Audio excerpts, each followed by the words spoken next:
A Regina man has built a more than 1,000-meter squared virtual maze for Canada Day. The long-haul truck driver is passionate about augmented reality and has created a free maze for people to try in any open space in the city, and he joins me now to explain.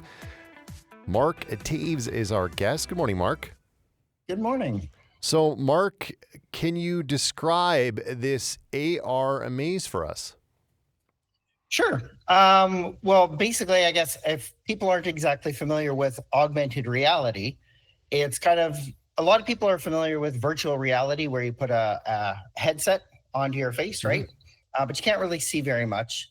Um, Extended reality or augmented reality uses your phone so that you can see all of your surroundings, but it actually changes the image that you see on your phone. And so, what I've created is a giant maze where you press a button on your phone. You let the camera see the space so it can figure out where in 3D space in the park it can place it. And the maze pops up all around you. You only see it on your phone, though, so that you can, avoid potholes. Yeah, you'd see a bunch of people. I know that the headsets are expensive, first of all, and there Yep. can be safety issues, obviously. You're locked into this spot. We've seen all these viral videos of people breaking their televisions or falling over their couch. What made you want to create this, Marc? Well, I'm not a big gamer, but I love being able to travel and see different things. And when the opportunity came up a few years ago that the Oculus Quest came out and I got one of these headsets, and it was just amazing. Then I found out on YouTube that I can actually learn how to do the modeling and everything. So I've spent hundreds of hours in my downtime to be able to start learning the coding, the building of 3D models. So What do you love about it, Marc? I like the accessibility of it.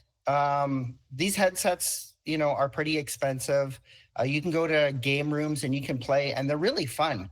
But everybody's got a cell phone nowadays, and so this makes it very inexpensive and accessible for people. So can you describe, you did a little bit how the maze works. So on my phone, I can download something, and I know that you're trying to make this as accessible as possible. There's lots of barriers to entry with some of these things. Can you tell me a bit about that? Sure. Well, I actually use a type of coding called WebXR. And so there is no download or there's no app that you have to download. You actually just go to a website. And so this link can be shared on social media or, from a QR code. And then that way people can just access it. They don't have to log into an account because I don't like that kind of stuff. They don't have to download an extra app. They just go to the website and then enjoy it. So you're not putting in personal information. There's not 5 steps. You're No. making this very, very easy for people to get into.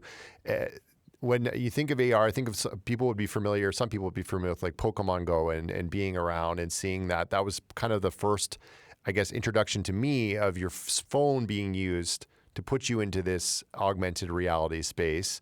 Is that something that you help explain to people that may be unfamiliar with that? That's at least what I think of when I think of this. Yeah, if people are familiar with Pokemon Go, and actually I've never played it before, it's just not my thing. But if you were to take Pokemon Go and then take an escape room and kind of mash that together, that's what you have. What is the most exciting thing for you when creating something like this? I just like seeing something that's different, something that's unique that people haven't had an opportunity to try out yet. Like I've got different mazes that I'm building. Right now for Canada Day, I have this 15,000 square foot maze. It's 122 feet by 122 feet.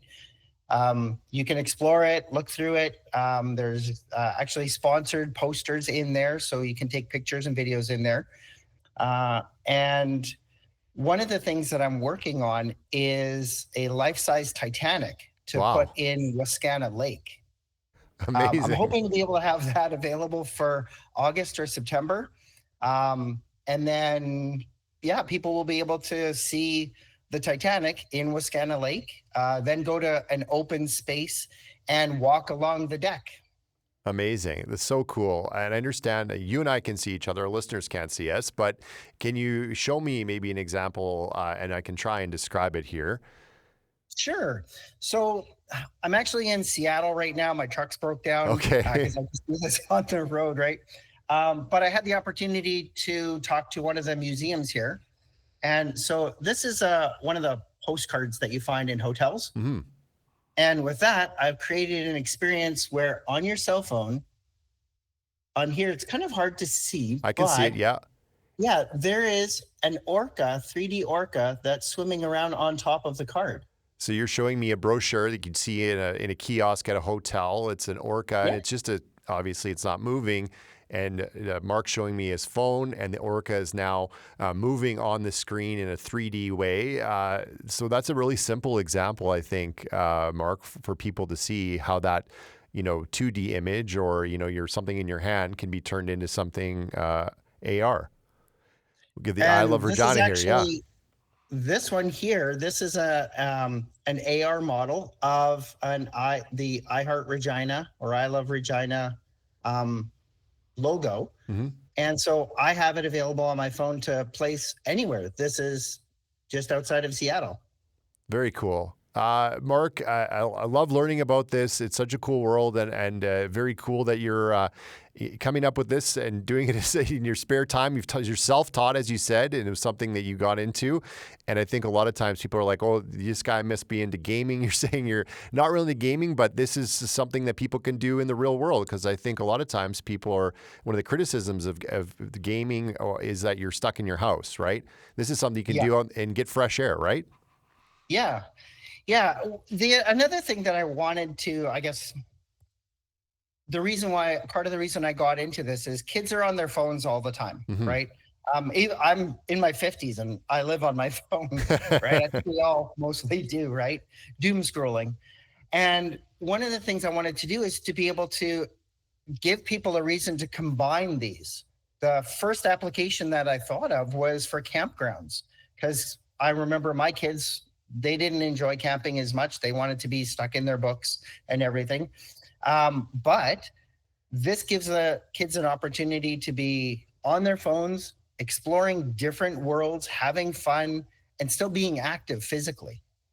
Mark, I love that. And look, best of luck with this. Best of luck with the Thank you. Titanic project. And hopefully we can have you on when that launches later this year. Well, that'd be fantastic. Thanks. Thanks so much, Mark.